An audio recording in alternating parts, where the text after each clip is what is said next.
Open the pod bay doors, Hal. I'm sorry, Dave. I'm afraid I can't do that. Mugwump Tower, this is Albatross 1-3, requesting permission to land. Over. I don't need a computer to tell me how to land a damn airplane. 6.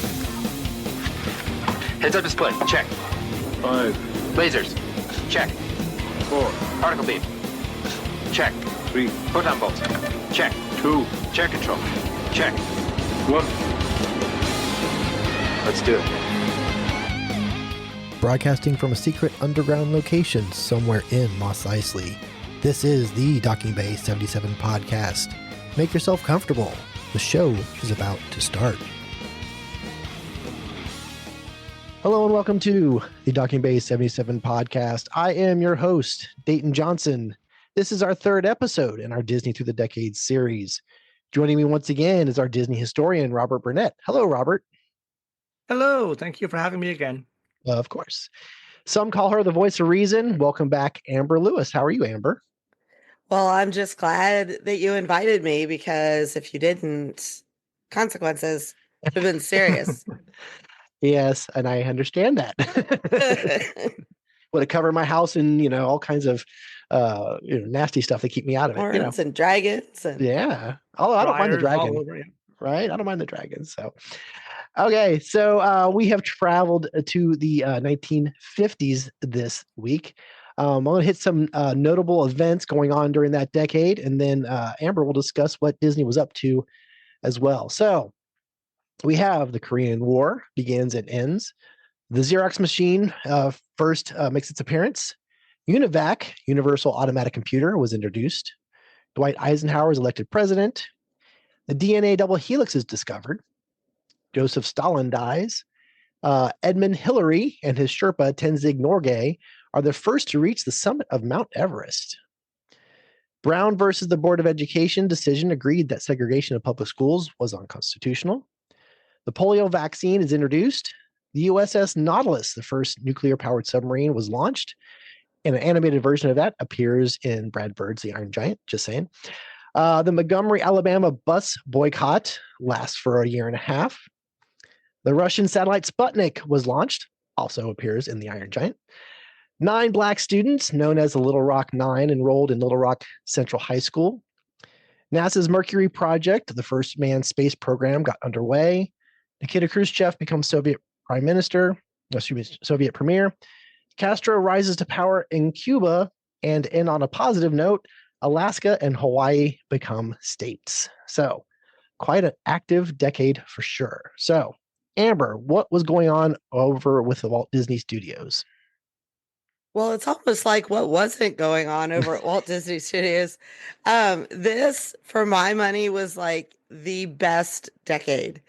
They just started cranking stuff out, and just a huge period of creativity. And it's my favorite animation style when it comes to Mickey and the animated shorts. Okay. And things like that. So first have 1 or 2 animated movies released in this decade. We have a ton. We have Sleeping Beauty, Cinderella, Alice in Wonderland, Peter Pan, and Lady and the Tramp.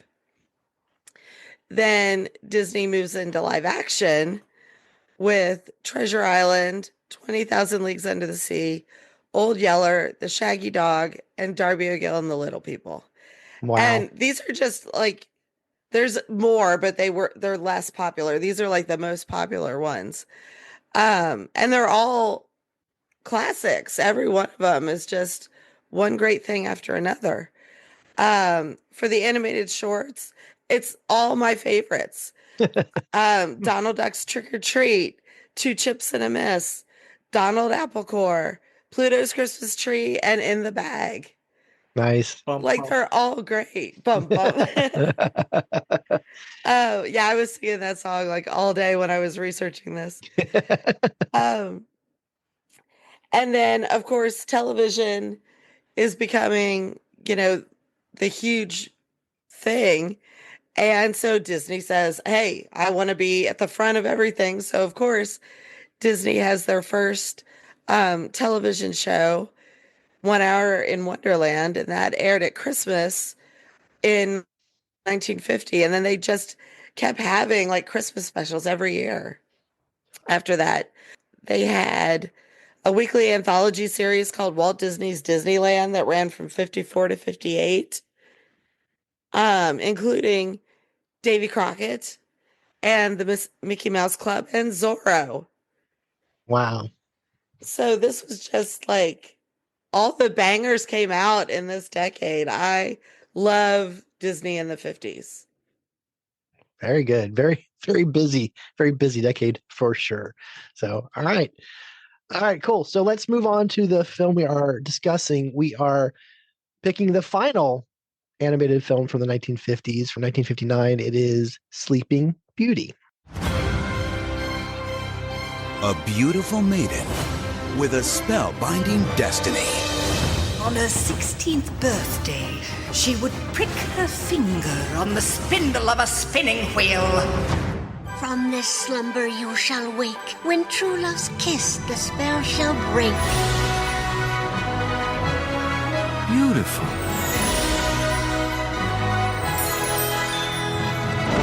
The spell is cast, the magic is real, and a kiss will change everything. I just love happy endings. Disney's ultimate fairy tale, Sleeping Beauty. Everything's so wonderful. Now, Robert, you picked this one, so why don't you tell us why you chose it, and then we'll get into some production facts as well.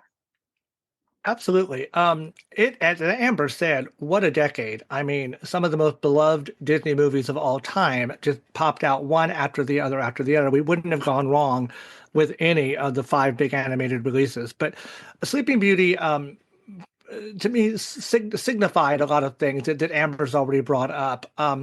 And really, the most important thing, I think, is just it was where Walt's focus was going. It was how the studio was changing.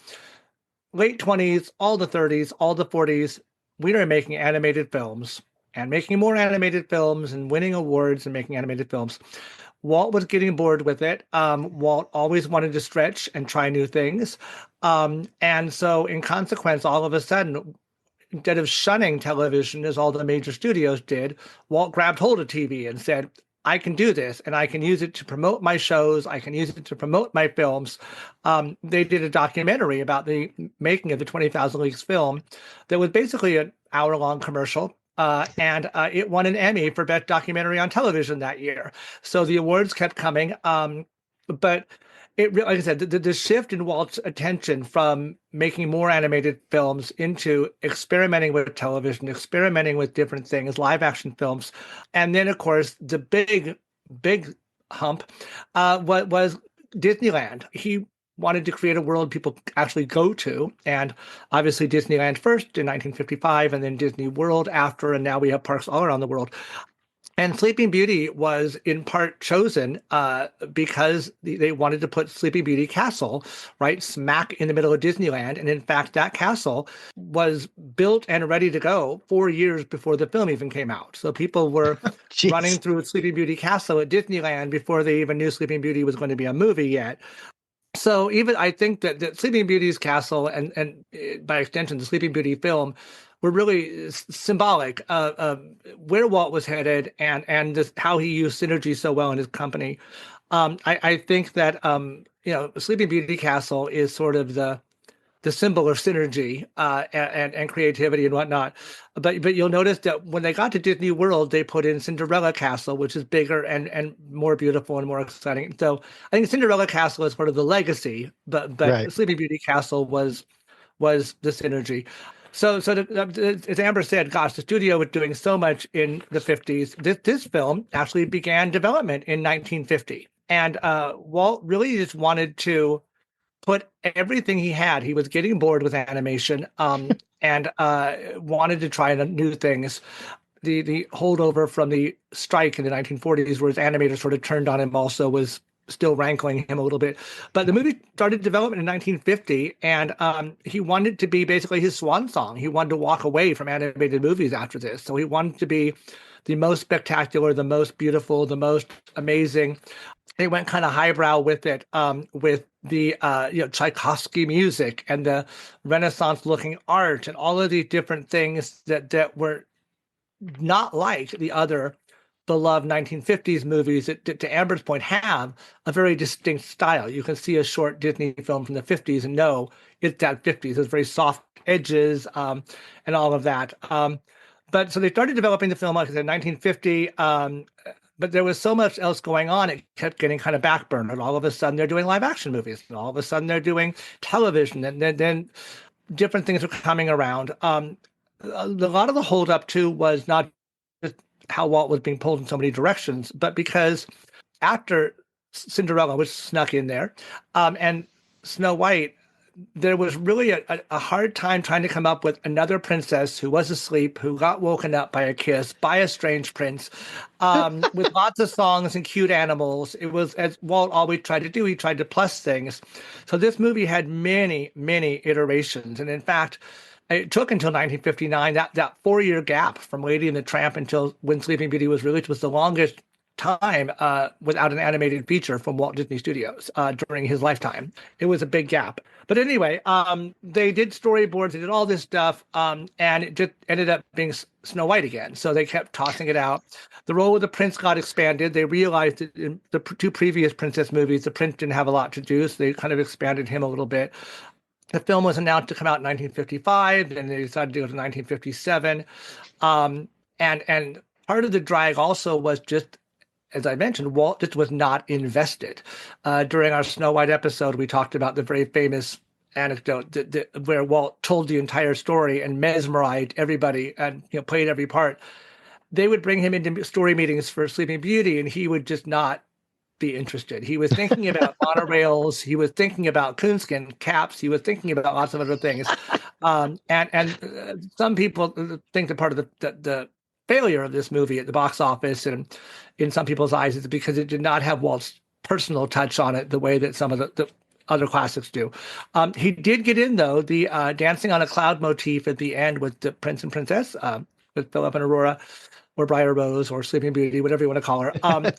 Walt wanted to do that for Snow White, and it did not work out budget-wise and time-wise. So he kept hanging on to that idea. And another Walt trait, never let a good idea die. You just hang on to it and use it eventually later.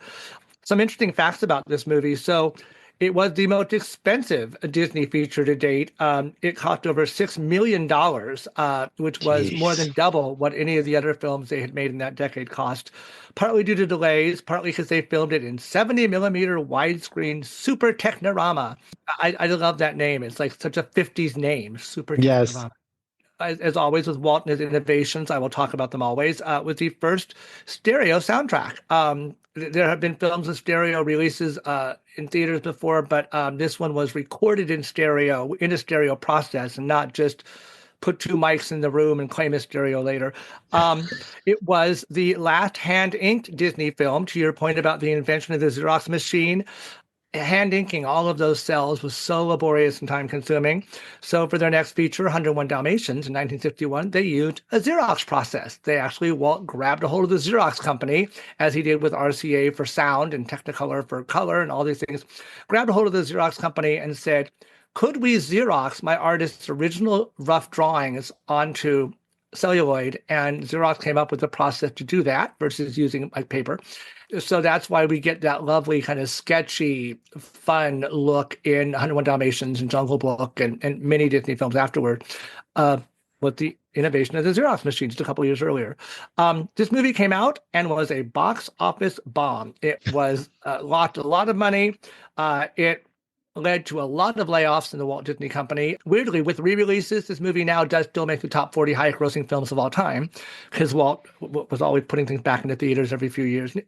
One review of the period said it was magnificent, but it does not touch the heart.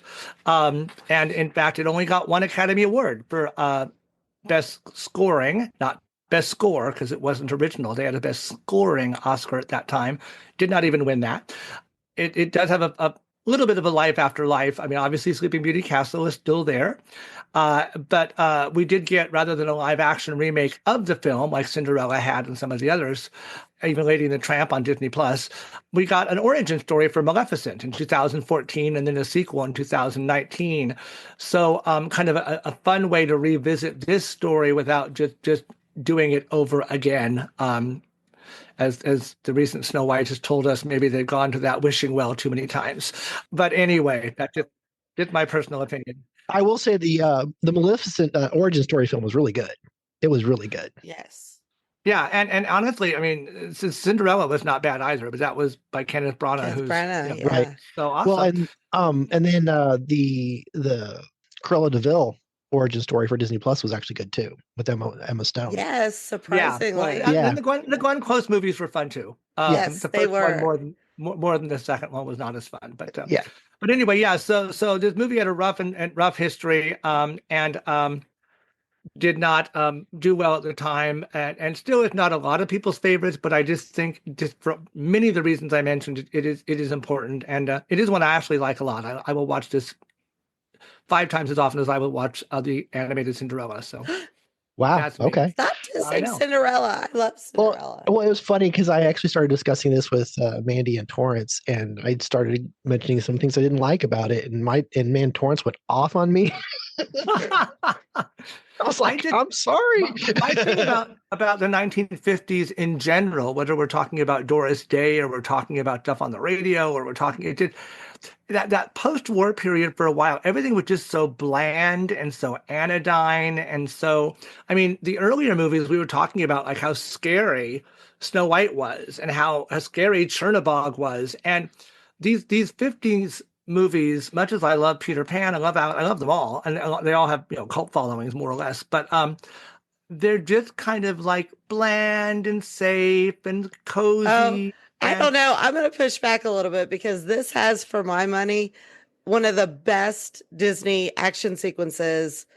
Well, no, in all of them. Yeah, yes. But I'm saying like Cinderella to me. It's just like marshmallow sauce on top of marshmallows with more white marshmallows. Well, the story was never that thing, so yeah, but it kind of seeps into a lot of the Disney products, but just that whole 50s thing, I mean, it's just I just am not a fan of the 1950s. You wanted like crazy Alice in Wonderland with yes, it's just different. See, this is my jam. I don't know what it is about 50s Disney, but I love the colors and the animation and it's super comforting. The use of music. Peter Pan's probably in my top 10 of my favorite Disney animated films. I love Peter Pan, and Alice is fun too, but they're just kind of a sameness and a safety to them.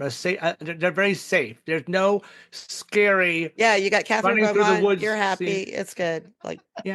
And that was the 50s. It was just very Leave It to Beaver and very mom in her high heels and her skirt vacuuming the rug and just, As much of a feminist as I am, I probably would have stayed in Pleasantville at the risk of scratching an old wound.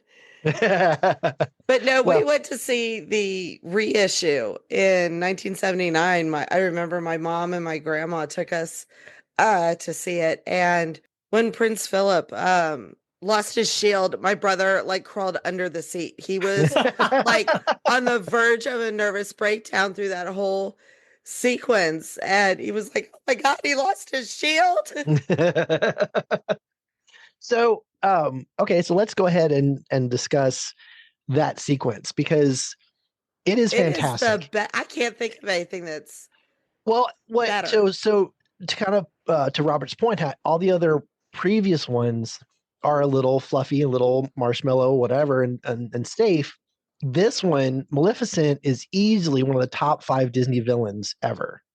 Okay, in my opinion, because not only, I mean, she's a bit spooky to look at, the color and the weird hat. Oh, yeah.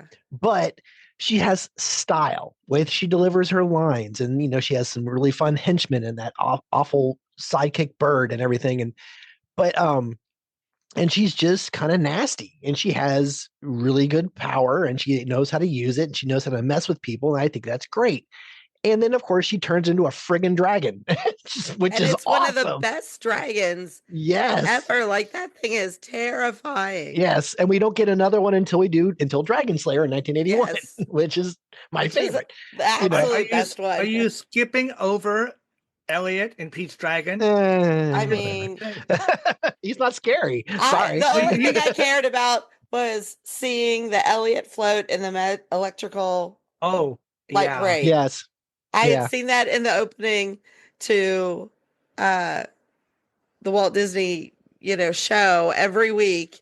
And that was like a dream come true to see that in person. But otherwise, I could care about Pete's Dragon. I always liked the hokey part where the little boy riding him, little Pete, I suppose that would be up there, would say, like, do you want to see him disappear? And they would just turn off the lights. Yeah. And right.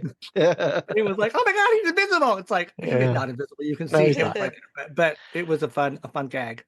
Yeah, but I agree. Are you jumping all the way ahead to favorite scene then, Dayton? Are you like, no, I'm not. No, I was just I'm just saying as far as Maleficent as a whole, as a screen villain, as a Disney villain, she's awesome. I think that's partly why she deserved an origin story that we got in 2016 or whatever.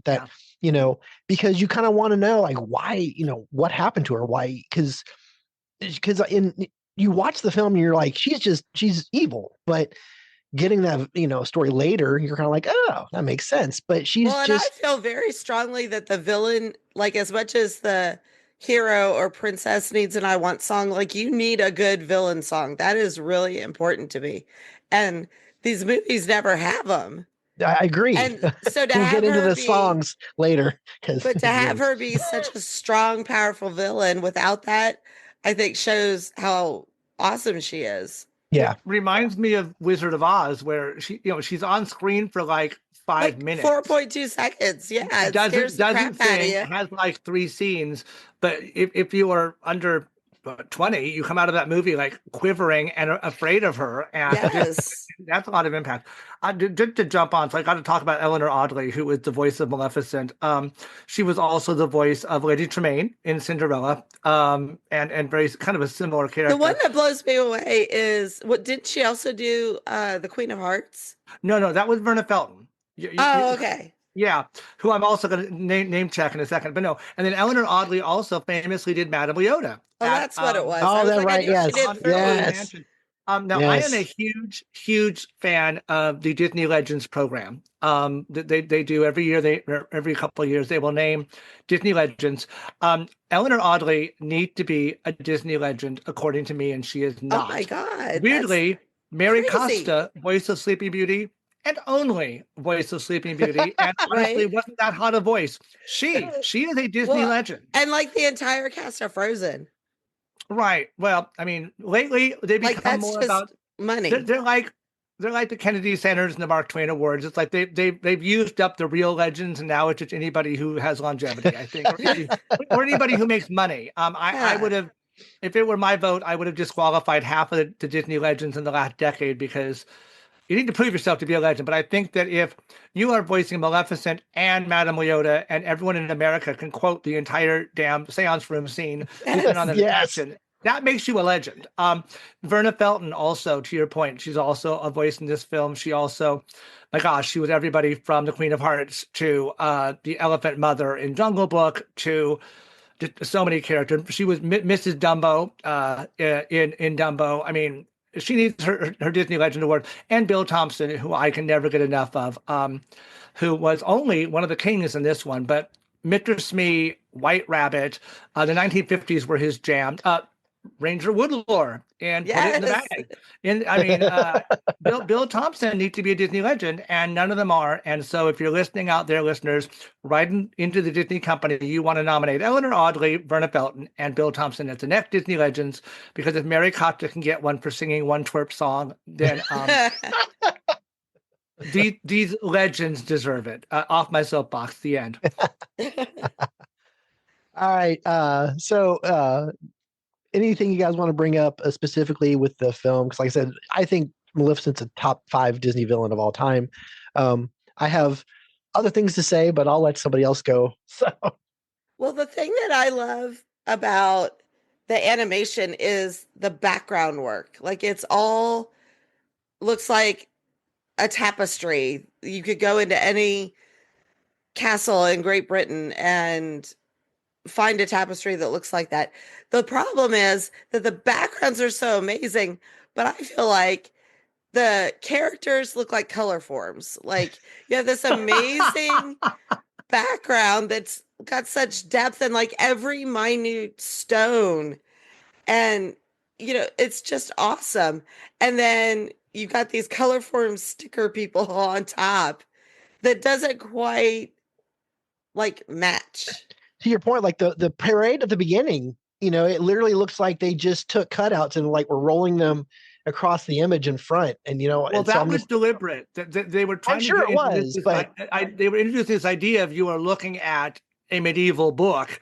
So they started off with these sort of flat, static images that evolved into later on the fully animated characters we see. I'm not saying it was a success, but that was the intent. Because I don't like that was the intent. And the animators were pissed about this because they were drawing them originally much more in that 50s, the characters, actually, Aurora and Flora and Fauna Merriweather and all them. And Walt wasn't having it, and Ivan Earl, who did those background paintings that are so amazing, wasn't having it. And so if they kept trying to put in like really sharp creases in her dress and kind of angular looking curls in her hair rather than round curls. They were sort of jagged looking, and not jagged, but more angular, I guess is the best word, trying to bring that the characters into the world of the backgrounds. And it is not a success, but I think you couldn't animate an Ivan Earl painting. It wouldn't, with CG, we probably could now, but I don't think you could, because his style is so distinct. But see, and I think that's what bothers me about the animation in this film is that, especially when we discuss Sleeping Beauty, like the water was alive, all this, like the trees, everything was so lifelike and living, like it was alive. None of the scenes in this film, until you get towards the end, every shot, like inside the castle, inside the woods, it looks like they just had that beautiful painting, and then you just have people walking through it, not interacting with it. The trees aren't blowing, the water isn't moving. I'm just like, and this. That was a choice. It was. I don't like it. Yeah, I don't mind it because I think it is. It feels like they went backwards. You know what I mean? Well, I think it gives the movie a style. It does. Yes. It doesn't look the same as Amber was saying about the kind of the identifying the 50s short cartoons and even the features. You can just tell what they are. This one partly stands out for me because it has its own unique look, yes. For better or worse. I agree with that. And I like the backgrounds enough that I can excuse kind of now you said color forms. I will never not see it, Amber. Thank you. Sorry. But I just, it's interesting to have a Disney movie with such fun characters. Like the fairies are a hoot. No, they're totally hilarious. I'm not looking at them. When they are going to the castle to, break Philip out, I'm looking at like the thing that's holding the drawbridge is like this huge giant claw hand thing. Which looks really good. It really does. That castle is awesome. Like I said, every single stone is drawn to perfection, and there's details in, the border of the wall, and, the tapestries and the curtains, and everything is so rich that I'm not really looking at the characters and what they're doing. I'm looking at everything around them. I'm so glad you mentioned that scene where the fairies are flying to the castle. It lets me drop in my obligatory Stephen Sondheim reference. I don't have to even have to shoehorn it in this time. It actually you gave it to me, so thank you. The score, the score is people who know the movie probably know is adapted from Tchaikovsky's Sleeping Beauty ballet. Another reason why I love the movie because I like Tchaikovsky's music so much. But most of the music is from the ballet. But there's one section of music, a particular theme, that is used when the fairies are flying to the castle to try and see if they can get there in time and all that. It's just a little motif. It's not even like it could not be a song or anything until Stephen Sondheim used it in his musical Pacific Overtures in 1976, which the nutshell version was about Japan being basically taken over by Americans. Americans discovered Japan, and the Japanese were not having it. And then all the other countries came and kind of ruined Japan. But at any rate, in the show is interesting. It's done kabuki style, and it's weird even for Sondheim. But there's a really fantastic number as these different countries, first America, then Belgium, then France, and then I think Germany and England, and then finally Russia, come, each sending delegates to Japan who are exploiting the Japanese, basically saying, we're going to take over this factory and we're going to build our whatever in this city. But each the different ambassadors from a different country is introduced by a little piece of music that sounds like it's from that country, because it's very vaudevillian and cartoonish. And that little same piece of music that they use for when the ferries are flying over to the castle, he uses for the introduction of the Russian ambassador, appropriate enough with Tchaikovsky being Russian. It ends up being the main theme of the song. So if you want to listen to Beauty's music by filtered it through Stephen Sondheim, song is Please Hello from the musical Pacific Overtures, and there you go. Sondheim. We need to count up how many times you get Sondheim into an episode. I'm just saying. Right? He's the hub of the cultural universe. I mean, is that what it is? It's like that. It's not just like 6 degrees. It's like 1 degree of Sondheim. If you're talking to me, right? Okay. All right. So we've mentioned the fairies. Flora, Fauna, and Merryweather, who are adorable. They are so much fun. I love the colors. I love when they're giving Aurora their gifts, and we have the swirly little galaxy thing. So I love all of that. And they're just a lot of fun. You know, their exchanges, their dialogues between the three of them are very fun. But the scene that should be absolutely wonderful when they're making her dress and the cake for her 16th birthday, it annoys me because it's been 16 years since they stopped using magic and they haven't figured out how to make a cake yet. They haven't figured out how to. They never cooked. Yeah, it seems to me like this would have been a gag really well, like early on when they first, take her away and they first set up in the cottage. Maybe they show them fumbling through, taking care of a baby, and then. But I'm like, it's been 16 years. I mean, even I learned how to bake a cake by the time I was 16, And I'm going to throw out there, I think that's a great gag that goes over most people's heads, because if you listen to the exchange, they're like, we can't use magic. We never use magic. Oh, well, let's get the wands. I mean, it's almost like I have this feeling that they have been using their magic a lot of the time in those 16 years. And this is just a little, we said we wouldn't use magic. Okay, let's not use magic. Wink, if that's the case, then how come they were so easily discovered because they were using their magic in this scene? If they were using it before... I don't know, Diablo, because they got into the fight and all the little sparkles went up into the air. And Diablo wasn't looking... Before it was just the trolls, and they looked at all the cradles. Yeah, I know. True. There you go. See, there's an out. All right, whatever. I love that. The voice of reason has spoken. Yes. Who can you can't deny her. But if they're looking for cradles when she was a baby and they were using magic, they would have seen magic. That's all I'm saying. It's like they didn't use it until she turned 3. There you go. Problem solved. Like I said, it's a fun scene. It's just it seems like. Whatever. It's a little ridiculous. I have a question though about those fairies. So yes, and there were going to be 7. They have come up with better gifts. Like they're worse than the wise men. These are the impractical gifts. Like, well, apparently their magic isn't that good. I mean, they literally keep saying how they can't compete with Maleficent. So if then they, just I don't know. They're fun. I mean, I guess she does keep her alive. So adorable, but I just want to know why Disney. We have one named Flora and one named Fauna, and in all great Disney storytelling, everything is color coded, of course. So why is Flora not in green? Fauna is in green, and Flora is in that kind of red orange thing. Like I'm like Merryweather is blue because like a blue sky, Merryweather, it matches. Right. Flora need to be in green, like something floral. And I have to this day never been able to understand why they flip the 2 colors, and it irritates me even more than wondering about why they have magic. I do want to mention the King Hubert. I enjoy the scene when the two kings are getting drunk together. That's fun, and The the minstrel is the best part. Yeah, he's just having a blast.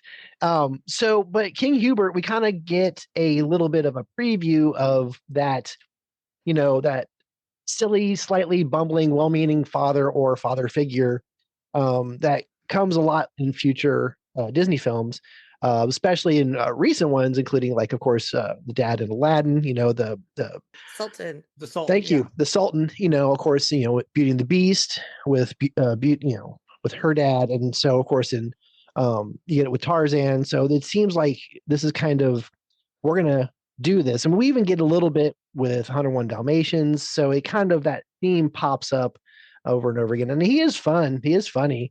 The dad's the king's kind of crack me up, but yeah, it's almost like, hey, let's see if this, because we hadn't seen this yet. In the other ones, not so much. I mean, we didn't really see it. Well, they were all dead. Well, true. And this is a continuation of that trope. I mean, most kids' stories, either the parents are gone, because otherwise, who would let their child do all those crazy things? But then the variation, the Disney films are just kind of the tip of the iceberg. But they have one or two parents, but they're completely clueless, not present, not paying. Because otherwise, again, if the dads were on the ball, Professor Porter would not let Jane do the half the stuff she did. But but here's what, in this movie, the king has a name, the queen does not. I know. They say poor King Stefan, and then they're like, oh, and the queen. I guess it's sad for her too. She has one of those fakey Disney names that I hate.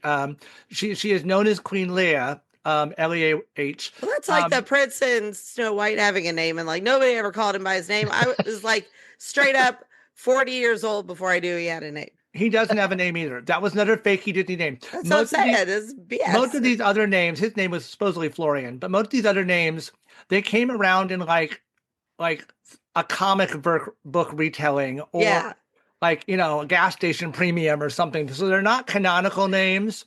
But she is Queen Leah supposedly. But yeah, there's a whole ton of those, and some of them are like legit, like Yensid for the sorcerer. Right.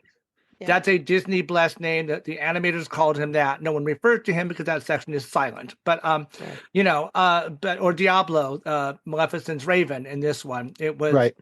He is officially Diablo, even though no one says that. He doesn't have a voice credit because he doesn't use words. Right. He just screams. But Leah and Grimheld for the evil queen, and Florian for the prince, and so yeah, those are fakey Disney names. And I hate people who are like, oh well, Beast is Prince Adam. He is not Prince Adam. No, he's not. He's the Beast. But anyway, I don't care. But it just cracks me up when they're like, "Oh, poor King Stefan." Yeah, and the Queen. They weigh like a full beat. Well, at least she got to have two parents. I mean, right? They could have just off the mother and just not had her at all. So yeah, this is true. She could have died in childbirth. Hey, there you go. Yeah, why not just get rid of her? Never early. happens. No, right? Yeah. Anyway, so one other thing I want to point out that is a kind of, I guess it's something I expect out of Disney animated films, is songs to sing along to, and this one doesn't seem to have it except for Once Upon a Dream. Am I wrong, or am I just I watched it a couple times for this, and I'm like, I mean, now they use it to a good effect. It comes up throughout the entire film. But it seems like that's the only one, except for the drinking song, which I'm not going to necessarily do that. But well, there's fewer songs total. I mean, there's not that many songs. They just decided not to have tons of songs in this. Well, and the story is so scarce that Lady and the Tramp doesn't have a lot of songs either. But but the ones they have, I like. I don't know. This one just seems. But yeah, I don't know. It just seems. I don't know. I love the ballet so much. Me too. The pieces that they use are perfect, and the whole section from when they leave to break Philip out of the dungeon all the way until Maleficent is killed, that is just the most perfect section, with the music and everything. Oh yeah, so. Yeah. Much as you love Fantasia, Dayton, I thought you would have loved the use of the music. No, I absolutely do. That's not my complaint. My complaint is the lack of songs to sing. If I'm if I'm making a Disney sing along playlist, there's literally one song from this film, and that to me 101 just Dalmatians only has more than one, but I mean, there's Cruella de Vil. There's one song in that. But like that song's a True. banger. It is. But I Yes. mean, Like Once Upon a Dream is kind of Aristocat does not have a ton of songs. Jungle Book. Oh, but yeah, but everyone they have in But it there. only I'm, just- needs I'm already one. bopping right now. Dayton wants to be a cat, folks. You should see Heck it. yeah. Well, Thomas O'Malley made my list of top 7 childhood fictional characters, so of course he did. Yeah. Love those songs. Love those. Yeah, songs. I think if they had fleshed out the story a little more and told us like, because you already know from the way everybody treats her, like Maleficent's a bitch already. Like in the stories that I've heard, like she really wasn't horrible until they dissed her and didn't invite her. They just like that was her, what made her snap. But in this, they're like, you weren't wanted. We don't even like you. So what was it about her that made her horrible? Like if we had her villain And origin in 2014, song, we found out. With Yeah. Angelina Jolie. There you go. Yeah. Worth the wait. we would have had like a banger villain I song. mean, then. think about it. Villains just don't sing. I mean, in Snow White, in The Wizard of Oz, not Disney, but classic villain, in Cinderella, villains don't sing. It wasn't until they got into that like Alan Menken era. Later the villains sang, and generally they were comic songs. They weren't even like scary villain songs. I mean, I love Ursula's song, but that's not scary. It's funny. I don't know. Dr. Facilier's song is pretty. His is. But I mean, that was after the door was kind of already opened. But I mean, true. Additionally, villains don't sing. That's just not kosher.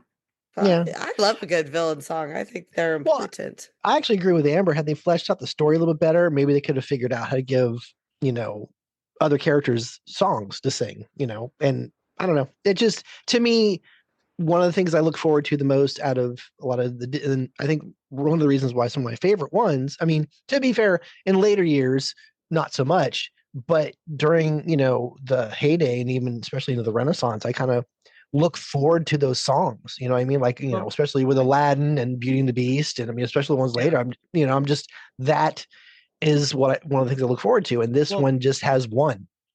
Yeah, so, remember, I mean, Walt was trying to make kind of like a summation of the highest art he could do, right? And so I think that maybe that might have been part of it too. And he didn't have his hand in this one as much for the storytelling. Right. You get the Jungle Book. We'll talk a lot about how he put his hand in and kept changing it up and really was involved in that one. This one he was not that invested in. Maybe he would have. I think we can tell. Yeah. Well. Yeah.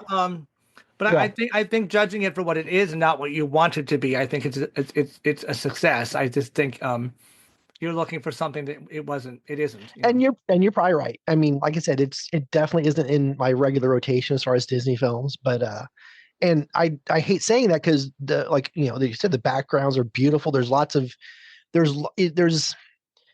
especially with like Maleficent, they really went total in on her look, her castle. They did a lot of things really well in this film, but there's just, to me, it's kind of like, okay, fine.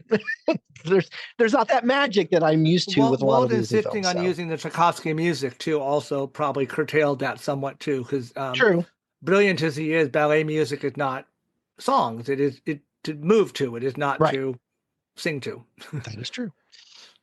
Anything else you guys want to bring up about the film before we move on to favorites? I've got a fun trivia question for you. I did not know this till I was poking about. So our narrator of this film, a man named Marvin Miller, who does that lovely sonorous, once upon a time, his voice is amazing. Reading the beautiful.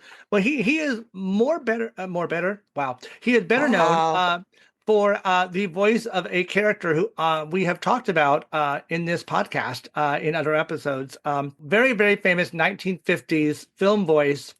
That was his other big role besides being narrator. Oh, heck. It was something like Mighty Mouse or something. I can't remember what it was. Was it a live action film? It was a live action film. Was it a sci-fi film? It is a sci-fi film. Was he Robbie the Robot? He was Robbie the Robot. Oh my gosh. Yeah. Do a cartoon voice though.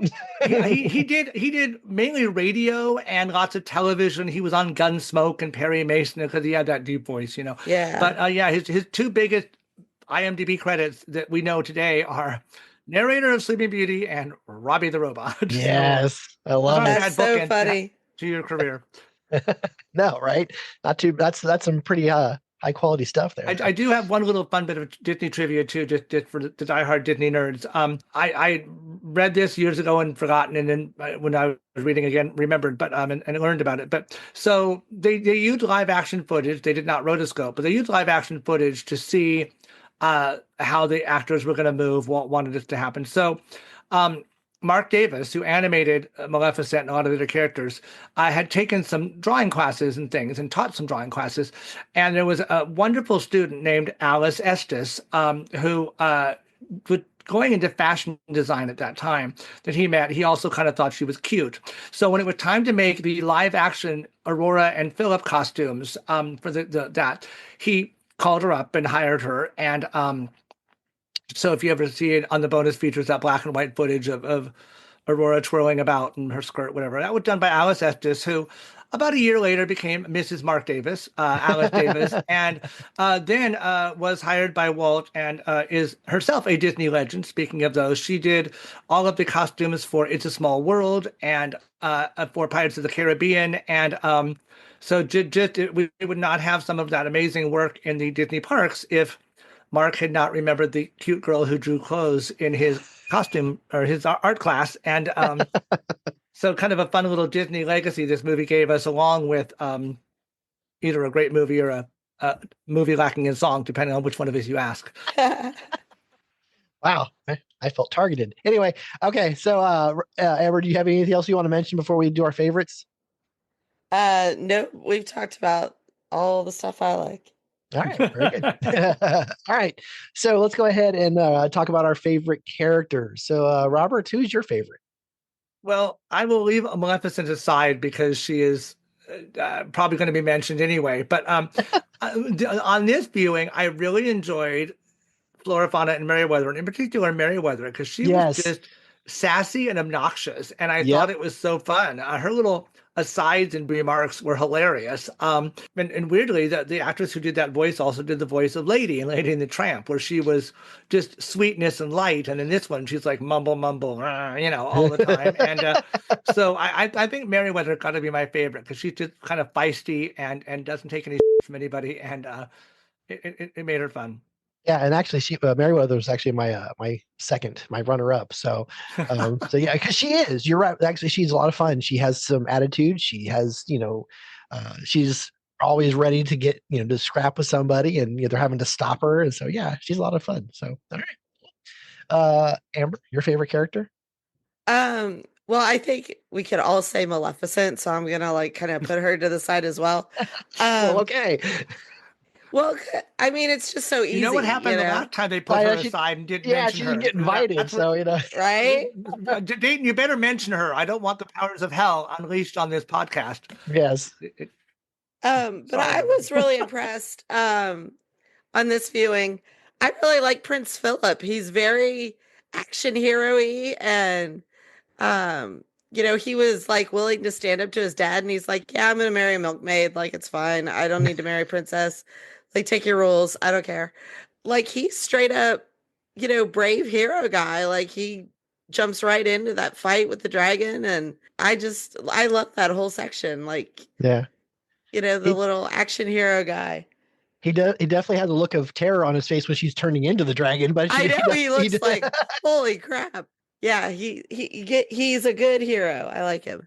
Right. I like how he reacts with his horse with Samson as well. Yes. Yeah, it's convinced him for an extra carrot. Yeah. Yes. Yeah. So yes, Maleficent is actually my favorite character for all the reasons I mentioned earlier. Well, just because Maleficent or the dragon? Maleficent, because they're one and the same. Because every scene that Maleficent is in, she owns that scene. She shows up at the the very party at the beginning. She's all everybody's like, "Oh, hello!" She just saunters in with great magic and just, I'm going to put a spell on you. And she just does it, and she does the whole thing.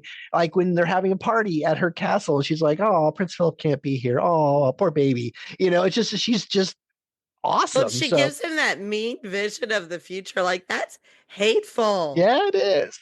And it's cool too. So yeah, I like Maleficent. All right. Well, I mean, favorite song? I mean, for me, it's Once Upon a Dream, but I guess yeah, you feel free to pick one of the songs from the actual ballet. Is that's the only one I mean, as far as the song I'm going to sing along to, I didn't really think about mentioning the ballet. So, Robert. I like that song as well. It is. I mean, Scumps is fun, but yeah, Scumps is fun, but I'm not. Yeah. Yeah, it's a good character song. It's diverting. We can't spend all our time in the woods, so it's nice. But no, Once Upon a Dream, it's a beautiful waltz in its own right, and the lyrics sit on it really nicely. And there's something really clever about the song is called Once Upon a Dream, and the entire plot hinges on the fact that she goes to sleep for 100 years. So, if you're going to have a dream, you're going to have a dream song. The movie where the heroine is asleep is a great place to put a dream song in. Right. And like I said, I do like how it flows throughout the entire film. It comes in and out, and they even use it to how one of the fairies realizes, who the prince is talking about. It's Aurora or whatever, Briar Rose or Sleeping Beauty, whatever her name is. But yeah, so Amber, how about you? Well, I already talked about how much I love the piece of music at the climax. But I also love the sequence when they put everybody to sleep. Yeah, agreed. It's definitely a good song to sleep to go, put it on my relaxation playlist. Right. So, all right, cool. So favorite scene, I'm pretty sure Amber and I are going to be in agreement on this one, but so Robert, why don't you go first? Well, also a brilliant scene. So I'm going to pick a different one just because I don't want to keep treading on everybody's toes. I really like, partly because I do like the background so much, but I like the Once Upon a Dream scene. I think it is just gorgeous. Amber was hearkening back to the opening credits of World of Disney back in the day. The scene where she's twirling and you can through this very, very wide action shot, and you see her reflected in the water, not quite as splashily as in Snow White, but still they got some reflections in there. It was a beautiful scene, but I just see it every Sunday night. But that whole scene is just so lovely, and just I've got the great backgrounds, I've got gorgeous music. It's kind of what I go to this movie for, rather than the wacky and the comic or whatever. So I like that scene where she's singing and she meets him and all of that. It's just a great song and a great scene. All right. Amber? Dragon Battle. Yeah. Yeah. Oh, I agreed. It's pretty much from the moment the fairies go to rescue him and to the end. So yeah, until she's dead. So yeah. I love how they help him. They change the arrows into flowers, and yeah. That's really cool. Yeah. So apparently they have some magic. It's just not nearly on the same level as Maleficent. So that's fine. And they don't have minions. She has minions. That's true. That is very true. They are awesome. I think they're like some sort of half cousins to the ones in Fantasia that Turnabout's playing with. Yes. Right. Yes. Well, they're a little bit, they get clothes and weapons and stuff. Yeah. They're a little bit orcish. Yeah. They're a little bit, so Goblin-esque. They're kind of a nice little combination. So, but yeah, very good. All right. Okay, so let's go ahead and wrap this up. Closing comments and rating 1 to 5 spinning wheels. Robert, why don't you start us? I'm going to give it 4. My personal love of it is probably pushing it to 5, but as a Disney entry point or something, I think it's not for everyone because it is a little highfalutin and it is a little stylish. So I'll put it at a 4. All right, Amber. Yeah, I agree. For this decade, this is not my go-to. That would be Cinderella, followed by Alice in Wonderland. But it's fun because I love the music so much. It's fun to pop this one into the rotation as well. So solid 4. Solid 4. All right. Okay. So after rewatching this for the episode, I remembered why it is not in my top 10 or even top 15. It doesn't make my regular rotation. I do mostly look for, if I'm not getting fun songs, I'm hoping for a fun film, and this one doesn't have it. It is beautiful. It does, it has a style all its own, and I do appreciate that. I find myself rooting more for Maleficent than our hero. So I don't know what that says about me or about the film, but whatever. So for me, I'm going to give it 3 out of 5 because when it comes to the 50s, I'd rather watch Lady and the Tramp or I'd rather watch Cinderella. But I see, to Robert's point earlier, that Walt was kind of checked out on this one. To me, it feels like that. So that's probably why it's not one I love so much, but apparently my daughter disagrees with me very much so. Anyway, all right, so wonderful. That wraps up we bring us to the end of our 3rd episode. We still got 2 more to go for this run. We have another series of episodes coming out this summer, so I look forward to that. As always, thank you, Robert, for sharing your knowledge with us. Thank you so much. Anytime I can talk about Stephen Sondheim makes me happy. And of course, the voice of reason. Thank you, Amber. Thank you. I'm glad that you included me. Nobody got hurt. Right. Nobody got hurt. I like that. So, and once again, Amber, as you can tell, is playing with a raspy voice. She's channeling her inner Kathleen Turner. She's been sick for what seems like a month now. So. Oh my God. Yes. It's just the never ending. Never ending. So an extra thank you to her for struggling through this and coming to the party. So of course, we like to thank our listeners for spending time with us every week. What do you think of Sleeping Beauty? Do you agree with the other two? Do you agree with me? Are we both out of whack? Who knows? So just let us know. We are on Twitter, Facebook, and Blue Sky. And if you feel like supporting the podcast, you can rate and review the podcast and also share the episodes with family and friends. If you truly love what we are doing, jump on over to Patreon and support us over there. There's plenty of exclusive content for you. For little as $1 a month, you can help offset the cost of the production of the podcast. We are traveling into the 60s next with our next episode. We're actually discussing one of my favorites. Because the songs, the voices, and the fact that I looked like the main character when I was 6 years old. So there you go. As always, watch more Disney movies. And remember, physical media is better than streaming. The Docking Bay 77 podcast is produced and edited by Dayton Johnson. Recorded with Rode Pod mics, the Zoom PodTrack P4, and edited on Audacity. Opening music provided by Eric Jason Brock.